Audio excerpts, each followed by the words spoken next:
I'm on review number 11 with this channel, and this is my second Imaginary Friend movie review.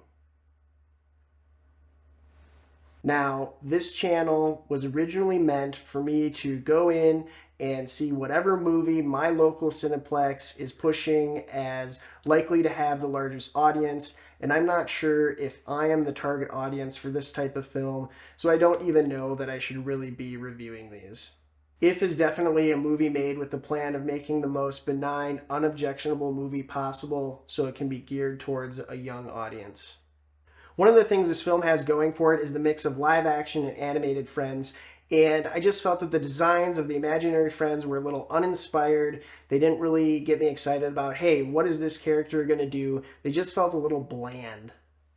On paper, this movie seems like a good idea, but I think in execution here it falls a little flat because you're taking a situation where you have these animated friends and you think they're going to get together with you and you're going to get up to these wacky hijinks and stuff is going to be really cool, but instead you're stuck in scenes where you're watching a man who is nervous about going and making a presentation in a corporate boardroom, and instead it just kind of falls flat.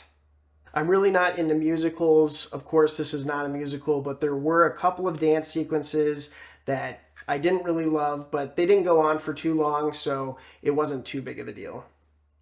The stakes of this movie were the imaginary friends living in a kind of purgatory with the other imaginary friends if they weren't able to stay connected with their human. And for me, it's like, well, they still had all their other friends, their imaginary friends there, and while they weren't connected with the human, it didn't seem like the worst thing in the world. And so the stakes just weren't there for me in this film, and that kind of lessened my enjoyment of it.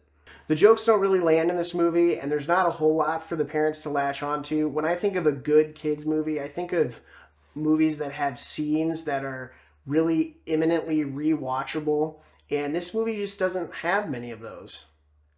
I think this movie was made with the intention to help children process the internal struggle of potentially losing someone close to them, but the movie just doesn't really deliver.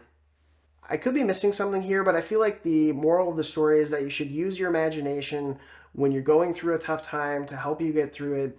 And I think the larger point is that when people are going through a tough time, they are going to lean on media as a crutch, whether that's a book or a movie or some kind of story, just so that way they can take a moment and step out of this world with all of its problems and live in another world, even if it's just briefly. So that way it helps ease the pain of what's going on in the real world.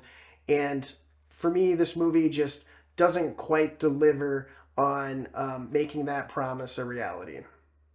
I think this film is actually a great idea for a short film, and I think it could be a really powerful short film, but here it just feels like an extended presentation with underdeveloped ideas, underdeveloped characters, and so it's far from a classic.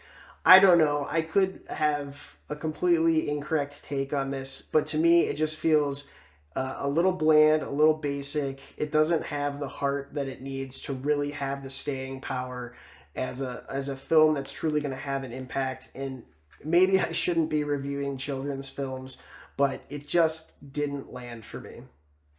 In future videos, I hope to include audience members on the show so we can talk about the latest movies. So if you'd like to join me for that, please like and subscribe. We'll see you next week.